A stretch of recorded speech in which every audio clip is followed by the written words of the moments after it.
Абхазия всегда была многонациональной страной.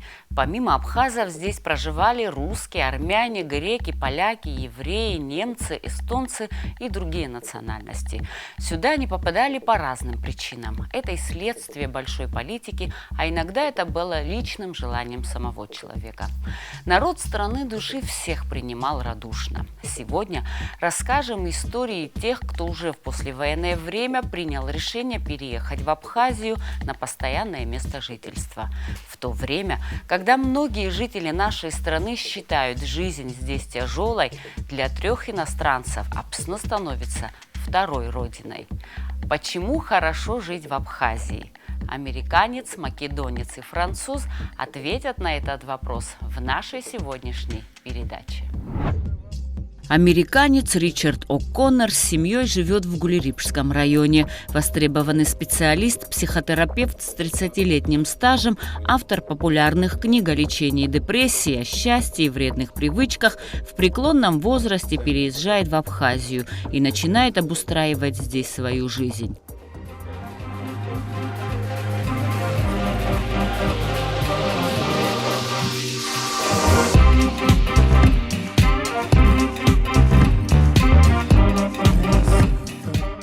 Ричард О'Коннор родился в Чикаго. Когда ему было 2 года, семья переехала в Калифорнию, а после развода родителей, будучи подростком, с матерью переселяются в Вашингтон. Мать устроилась работать в Белый дом и одно время была спичрайтером президента США, писала речи для Джимми Картера. Ричард признается, что унаследовал от матери сложный и властный характер, поэтому ему было тяжело ладить с ней. К профессии психолога Ричард пришел случайно, переживая любовную драму, впал в депрессию, изводил себя вопросом, почему девушка его бросила, и задался целью понять, чего хотят женщины. Своевременным оказалось знакомство с известным психотерапевтом, который привил ему любовь к этой профессии. Когда я понял, что это возможно изменить жизнь, до этого я думал, судьба такова, куда денемся, надо смириться. Но когда я понял, что это наша судьба, это зависит от нашего поведения. Не полностью, конечно. Но я сильно заинтересовался. А что может быть более интересно? И тогда я начал это учиться. И сначала у Джона Гриндера. И он был очень полезным для меня. Во-первых, потому что он видел, мою способность или мой дар. Тогда я сам не понял, но он это видел, и он это помог мне это верить, потому что я смогу. Ричард О'Коннор окончил Чикагский университет. В течение 14 лет был директором медицинского центра, специализирующегося на психических заболеваниях. Кроме того, он проявлял активность и в общественно-политической жизни Соединенных Штатов. Ричард 2 года сидел в тюрьме как диссидент. Был одним из первых, кто публично выступал против войны во Вьетнаме. В 90-х годах, впервые приехав в Россию по приглашению коллег, по его словам, был крайне удивлен увиденным в Москве. Мне стыдно это даже признать, но я удивился, когда я вокруг смотрел, я видел, это люди, это люди как мы, потому что всю жизнь это пропаганда, что здесь, в России, это они не как мы, они показали страшные фотографии, молодой человек с металлическими зубами, и бабушка, которая как мешок от картошки это одета. И когда ты смотришь, ты понимаешь, нет, это не мы, это чужие. Но это ложь, конечно. Когда я своими глазами видел здесь, что это не их, это мы, как и там, это только мы, их нет, это самая большая ложь.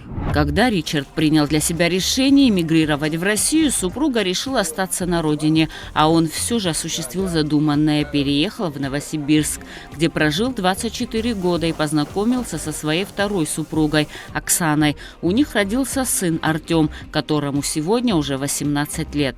Семья Ричарда 4 года жила в Лазаревском, но по его признанию круг круг друзей там не сложился. К тому времени они были наслышаны об Абхазии, о народе, и в один знаменательный день приехали на экскурсию к озеру Рица. На обратном пути остановились выпить кофе у придорожного заведения. Завязалось знакомство, которое позже переросло в многолетнюю дружбу. Молодой человек, он вышел из дома, и я просил, можем мы кофе здесь купить? И он сказал, это пасека, мы ресторан кофе не продаем, но заходите, я сварю кофе для вас. Это Дима Джинджоли. И мы, наверное, час разговаривали от души. 4 года мы жили в Лазаревском. Это от 1 до 4 класса. Единственный наш близкий друг там, это был федеральный судья, это одноклассник его сына Артема. Мы дружили местные. Кроме этого, у нас не было друзей там. Если после 4 лет в Лазаревском, это за 10 минут мы наладили отношения с этим человеком, и он говорит, очень хороший человек. Он говорит, что где вы будете остановиться здесь? И я сказал, мы не знаем. Просто мы хотели просто смотреть, но не был это план, никого не знаем. Он сказал, мои родители, старший брат, имеют гостевой дом за Сухумой. Я сказал, отлично. Он тогда позвонил, мы тогда сюда, это на Каштак. На Каштаке и познакомились с Бесиком, и с Нателлой, Шотой. Это Джинджолевцы, да? И сразу, это как наша семья. И мы начали чаще и чаще переехать, остановиться у них. Целый год мы ездили больше и больше. Наконец решили переехать. Вот уже 6 лет семья Ричарда О'Коннора живет в Абхазии. Сын Артем учится в 11 классе в 6 школе, посещает подготовительные курсы в АГУ, собирается поступать на физико-математический факультет. Отец гордится успехами сына в учебе. Он побеждает на предметных олимпиадах и, что удивительно, хорошо говорит на абхазском языке. Это главная причина. Мы хотели, чтобы Артем рос в сообществе, где были принципы, традиции. Мы видели, как дети вместе играют. Это в Лазаревском это не видели. Мы видели, что здесь достоинство и честь это на первом месте. Как это радует. Артем сейчас уже 6 лет живет здесь, и он местный. Он может тост сказать достойно, он живет по принципам. Он хорошо воспитан, уважительный и умный. Если это в Лазаревском, я не знаю, что было бы. Там совсем другая атмосфера. Ричард признается, что ему тяжело дается абхазский язык. Хотя 30 лет назад мне и русский язык дался нелегко, отмечает он. Но он не теряет надежды выучить язык коренного народа Абхазии. Это мушабзе, взяла шабейт, сейчас это ушпако, гирака. Если простой разговор, я могу что-то понять. Есть, абсвара, так называемый. И для нас это очень важно. Мы здесь нашли настоящее сообщество и настоящую культуру. Такого больше в мире нет нигде, говорит Ричард. В Америке, возможно, люди более обеспеченные, но все они одиноки. А здесь мы все как одна большая семья, и все свои проблемы мы решаем по-человечески, отмечает Ричард. Как одно из неизгладимых впечатлений жизни в Абхазии, он вспоминает участие в молебне в селе Гуада. Я в жизни ничего подобного не видел. Это крутится налево, крутится направо. Я обалдел. Я думаю, вот это настоящая традиция, которая сотни лет это передается. И до сих пор это живая там. Это как я умер и попал в рай в Гуадах, то да, это самые простые люди, но самые лучшие. Там это честь и достоинство, это 100%. Это для меня, это как бальзам для души. Это как я всегда хотел жить, как я хотел, что наш сын жил.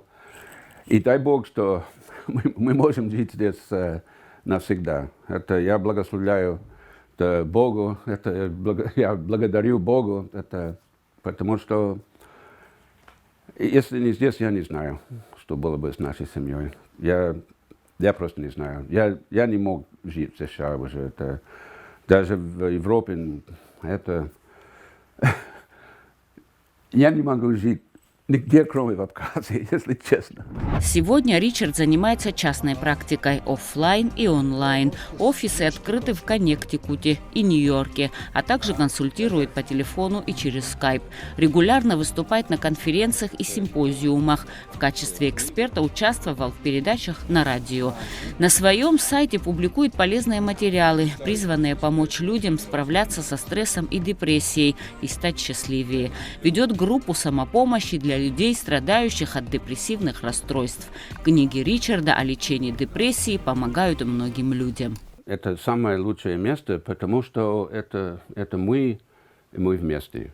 Это, как я сказал с моим братом, мы можем драться даже, но это не серьезно. А если кто-то что-то сказал мне, мой брат рядом стоит, и нас не можешь победить. И здесь то же самое. Это, может быть, иногда ссоримся, но если есть настоящая угроза, мы все вместе здесь. И все мы поддерживаем друг друга. Это трудно найти такое сообщество, правда. Что еще здесь?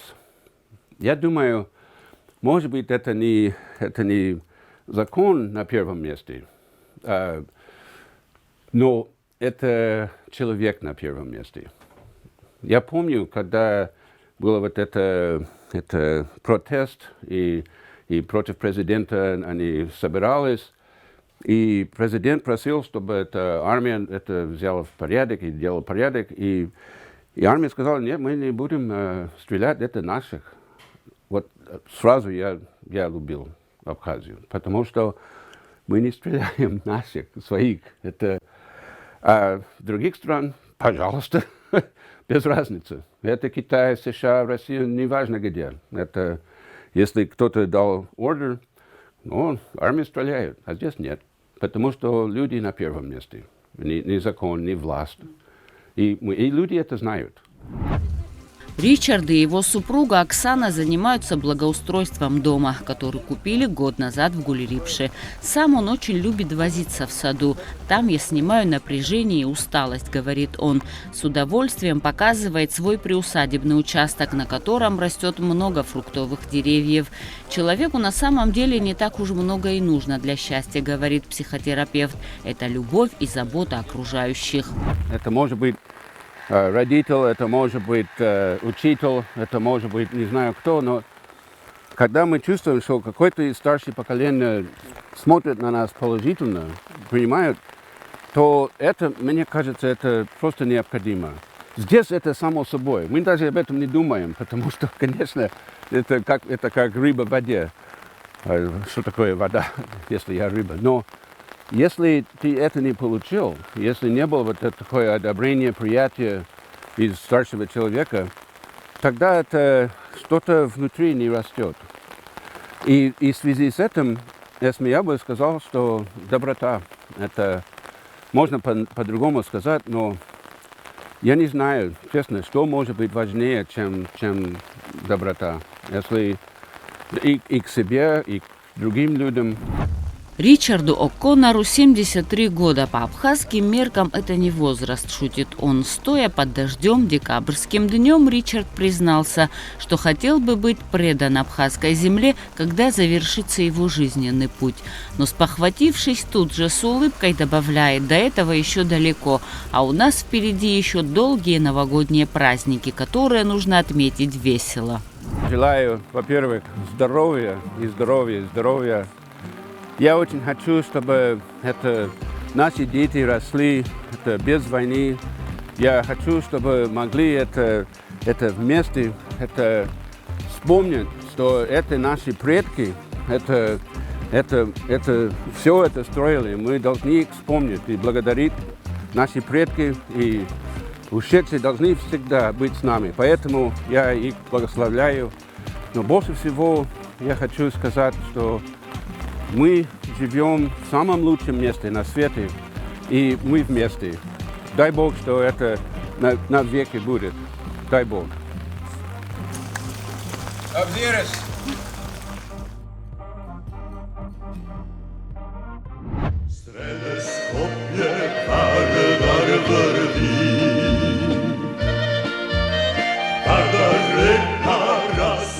Актер Государственного русского театра драмы имени Фазиля Искандера Любча Спасов родился в столице Македонии, городе Скопье, а учился в Болгарии. Окончил в 1997 году театральный колледж Любен-Гройс в Софии.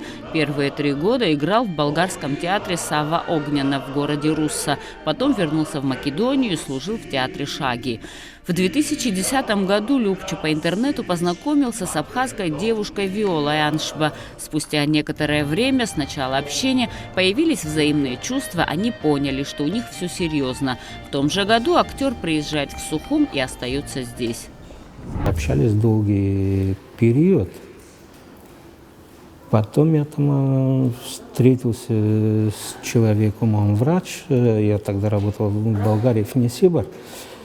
Я спросил, говорю, знаешь, вот так и так, что-нибудь мне скажешь поближе? Я говорю, что насчет Абхазии. Он мне сказал, говорит, пришел там 2 недели, 3 месяца и уехал. Там, говорит, другая традиция, другое все. И мне это все стало интересно. И потом через разговор я увидел, что она порядочная девушка. Потом мне... У меня был возраст, который не то что сидеть сейчас. И еще по Дону гуляет казак молодой, но нагулялся, мне уже 42 года было в тот момент, когда я приехал. И сказал, стоп, гулянки закончились.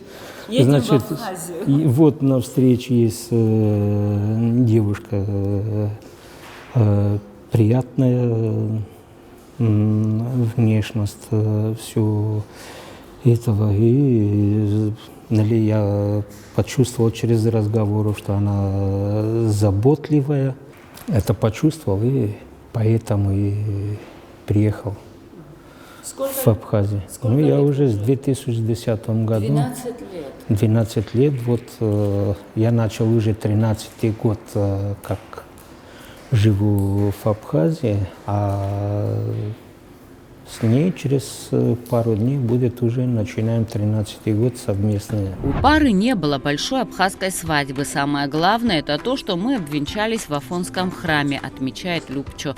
Он поделился, что решение переехать в Абхазию не было трудным, так как за годы учебы и работы ему доводилось подолгу бывать вдалеке от родных и близких. А вот жена привязана к своим родителям, поэтому речи об ее отъезде в Македонию не было.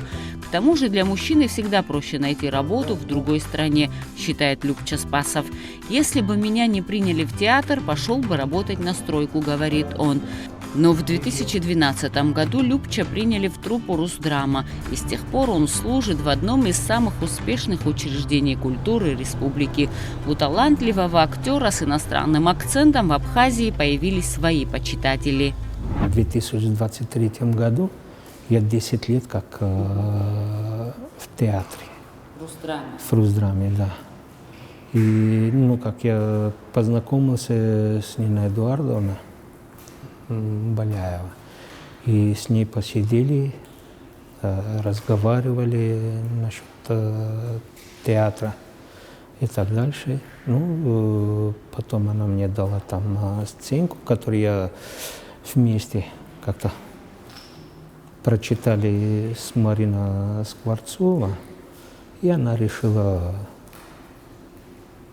меня принять в театре как актер.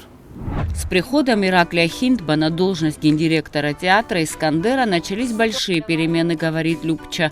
Артисты чаще выходят на сцену, в репертуаре стало больше спектаклей. У актеров есть возможность работать с приглашенными режиссерами разных школ и стилей. Несколько раз в год труппа выезжает на гастроли и фестивали в Россию, чтобы показать зарубежной публике высокий уровень абхазского театрального искусства. Актер Любча Спасов задействован во многих спектаклях: «Визит старой дамы», «Мама», «Хаджи Мурат», «Все мои сыновья», «Игрок» и других. А недавно дебютировал в большой роли в премьерном спектакле «Софичка» по одноименной повести Фазиля Искандера. «Я воспринимаю театр как храм», подчеркивает актер. В Болгарии, в Македонии работал в театре. Есть разница в том плане в театре, что там как цензура нет. Понимаете, что мне иногда это не нравится. Что на моменте спектакля идет сплошной мат. Это просто ужасно. Я присутствовал там. Последний раз, когда ездил, смотрел спектакль, где-то было просто ужас. Я один момент хотел встать и сказать эту семью, чтобы они своих детей забрали и ушли из спектакля, потому что нечего эти дети там сидеть, и они этого воспринимали, их уши, и так это просто ужас. То, что, например, здесь его нет, и так. И это хорошо, что этого нет. Зачем это делать в театре? Это же тоже храм культуры. Это... Мы ходим в святой храм, мы там не материмся. Без разницы, там да ли будет мечеть или церковь, мы не материмся внутри. Любча вспоминает, что когда привез невесту к родным, она спросила у его дяди: «Вы знаете, где находится Абхазия?» На что он ей ответил: «Конечно, знаю. В деревне, где я родился, жили 3 абхазские семьи. Оказалось, что в Македонии есть абхазы, которые поселились там еще во времена махаджирства. К тому же в 1992 году, когда наша семья смотрела новости, по телевизору была информация о войне», рассказывает Любча. Раньше он в год по несколько раз летал в Македонию, но из-за пандемии уже 4-й год не может попасть на родину. Ситуация коронавирус, ковид и все прочее, закрытие границы были. А сейчас, чтобы поехать в Македонию, вот в данном моменте смотрел насчет билета, что и как. Вот так надо лететь. Например, Москва, Ереван, Ларнака, добраться до Белграда, из Белграда Скопье, или лететь отсюда Москва, Истамбул, Скопье. Это... Говоря о разнице между жизнью в Абхазии и в Македонии, о том, к чему пришлось привыкать и что особенно впечатляет, Любча подчеркивает, что ему импонирует приверженность абхазов обычаям и традициям. К примеру, как много людей оказывает моральную поддержку и приходит с соболезнованиями, когда у человека в доме горе. В Европе уже давно не так, было когда-то, но потерялось, делится Любча своими наблюдениями. Могут не прийти ни на похороны, даже не посочувствовать. Последнее прощание с близкого человека, со знакомого и так дальше. Здесь это пока есть. И это в том плане хорошо. И эти 9 дней, эти 40 дней, это годовщина. Тоже это хорошо. С этим она сохраняется самобытно, сохраняется традиция одного народа. При этом Любча отметил, что не может принять как положительную абхазскую традицию большие свадьбы на 1000 человек. Зачем такие траты? В Македонии на свадьбу зовут только самых близких. Мы не должны смотреть там на западный свет, что творится и как творится, потому что там ничего хорошего не творится. Если хотим сохранить свое. Понимаете, это должно быть. Не через 50 грамм, которые мы выпьем за Абхазию, и мы любого порвем в тот момент с 50 грамм. А ее любить искренне, это означает уважать законы государства. Если я люблю свою страну, свое государство, я должен в первую очередь уважать законы в этом государстве. Негативным моментом он считает ситуацию с общественным транспортом в Сухуми. В 8 часов уже никуда не поедешь, приходится вызывать такси, если нет личного автомобиля, а это накладно. Он заметил, что в Скопье до часу ночи ходит регулярный автобус, а до 5 утра курсирует дежурный транспорт. Ну а в целом, несмотря на эти и другие существующие бытовые проблемы, от которых человек не застрахован ни в одной стране мира, македонец Любча Спасов считает Абхазию своей второй родиной. Он здесь создал семью, приобрел друзей, занимается любимой работой, где имеет возможность творчески реализоваться. Достойно уважения свободолюбия народа и то, что абхазы всегда отстаивают свою свободу, говорит абхазский зять Любча Спасов. Люди, которые борются за свою свободу. Нет, может это быть и не физически, а уже и после тех событий, которые в войну в 92-93 году, пока еще продолжается. Понимаете, и за все должно быть терпение. Или, как говорят, Москва не сразу строилась. Новый год Любча традиционно отмечает со своей семьей дома, а после 12 часов в новогоднюю ночь обязательно позвонит в Македонию. Будет принимать поздравления и сам поздравит родных. Ведь, несмотря на расстояние, разделяющее их, они у него всегда в сердце. Поздравляю всех жителей Республики Абхазия с Новым годом. Желаю крепкого здоровья прежде всего. И чтобы в Новом году побольше терпения было, чтобы могли все свои желания и идеи, которые не успели осуществить в 2022 году, чтобы успели их осуществить в 2023 году. Srećna nova 2023 godina. Čam bzijal. Sous le ciel de Paris s'envole une chanson. Elle est née d'aujourd'hui dans le cœur d'un garçon. Жан-Марк Данто родился в маленькой деревне недалеко от портового города Сен-Назер во Франции. Он потомок древних кельтских племен. Закончив университет в Лондоне по специальности инженер-строитель, устроился в Международную организацию движения против голода и работал в Анголе. Представители этой же организации работали и в Абхазии в послевоенное время, когда запросили специалиста для подготовки сметной документации, чтобы провести ремонт школ. Головной офис прислал Жана-Марка в Абхазию. Этот, по его словам, судьбоносный приезд случился 22 июня в 1997 году, в день его рождения.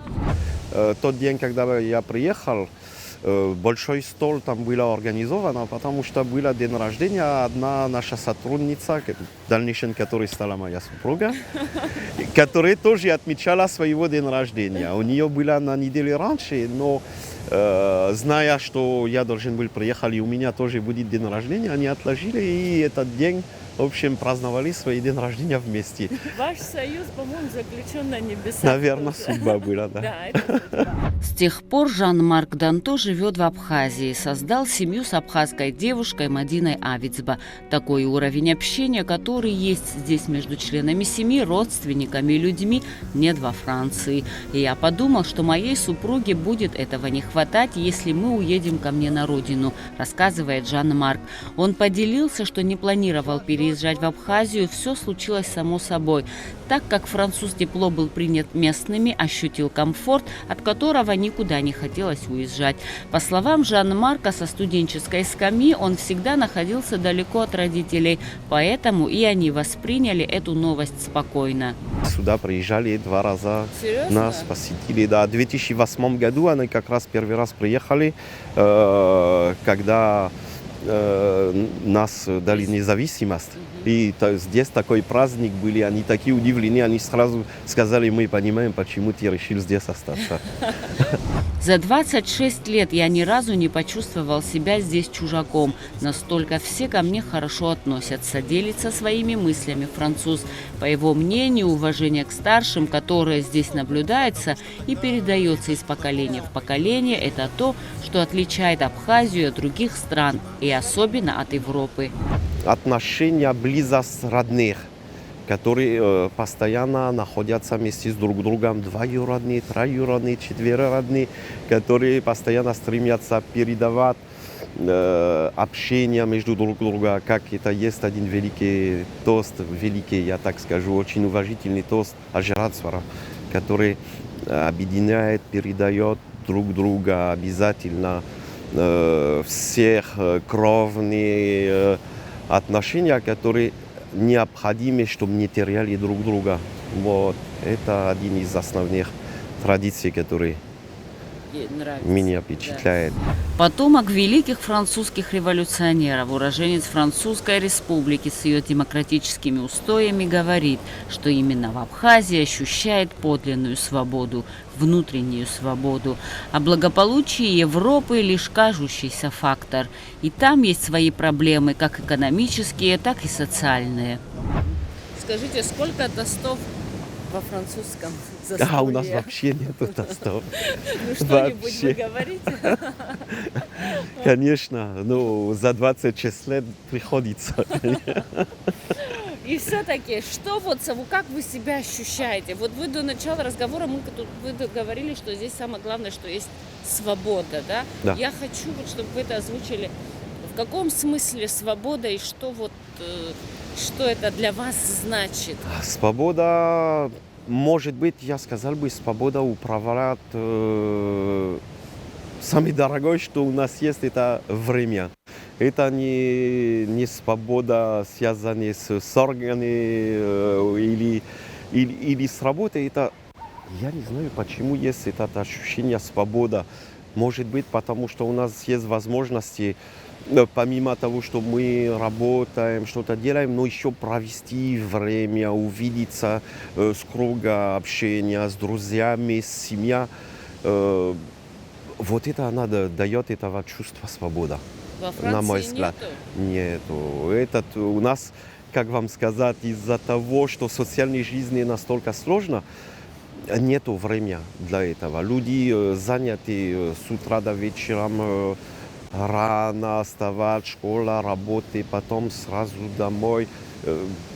И ждут единственный момент, когда могут себе позволить месяц или пару недель каникулы, где они собираются куда-то, уезжают отдыхать с семьей и все.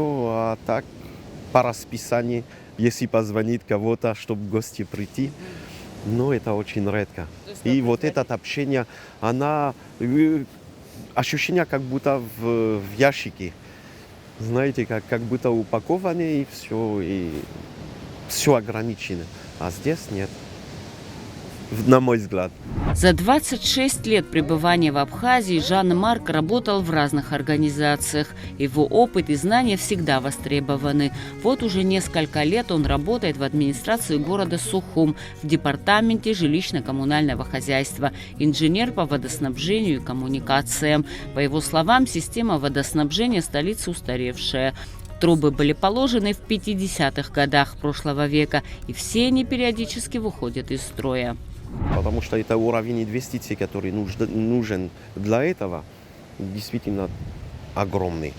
Вот. К сожалению, бюджет, скажем так, который сформирует, он не позволяет все это делать один разом. И, в принципе, это было бы невозможно, потому что тогда город был было бы полностью парализовано. Но поэтапно, насколько это возможно, работы проводятся. Конечно, народ не замечает, потому что один раз отключаешь и кажется, что это постоянно воды нету.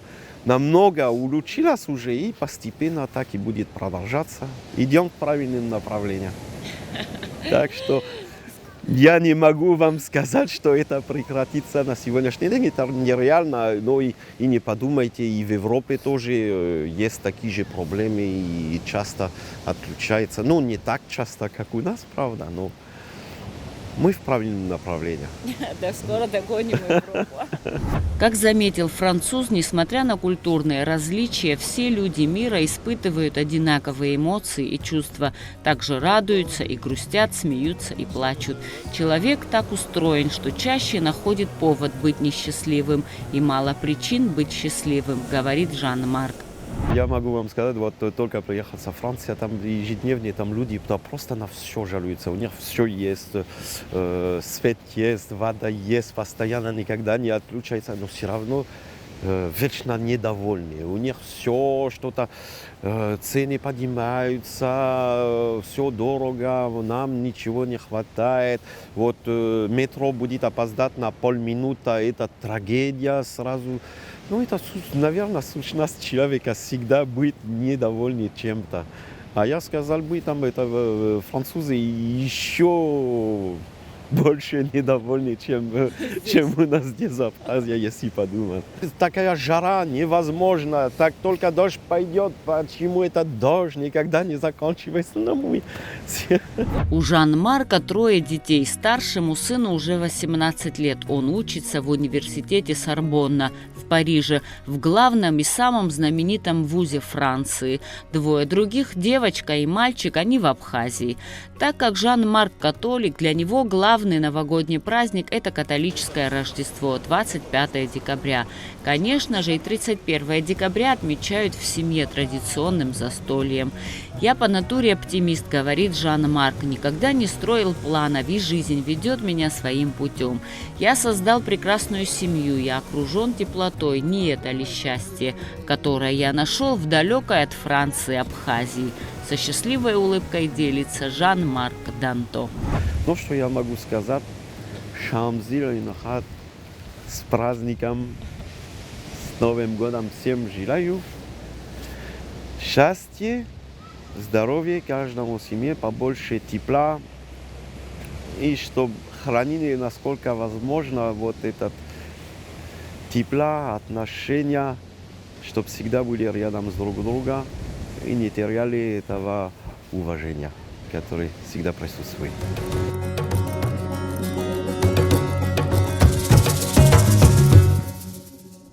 Говорят, хорошо там, где нас нет. Всегда будет этот процесс. Люди будут переезжать в поисках лучшей доли для себя или своих родных и в поисках больших возможностей. Истории 3 иностранцев, переехавших в Абхазию, создавших здесь семью и нашедших новых друзей, работу и, главное, свой дом, еще раз убеждают нас, местных, на какой же благословенной земле мы живем. Да, не без проблем и трудностей, но созидательный труд и ответственность каждого на своем месте должны привести к еще более позитивным изменениям в нашей стране. И мы все их ждем. С Новым годом!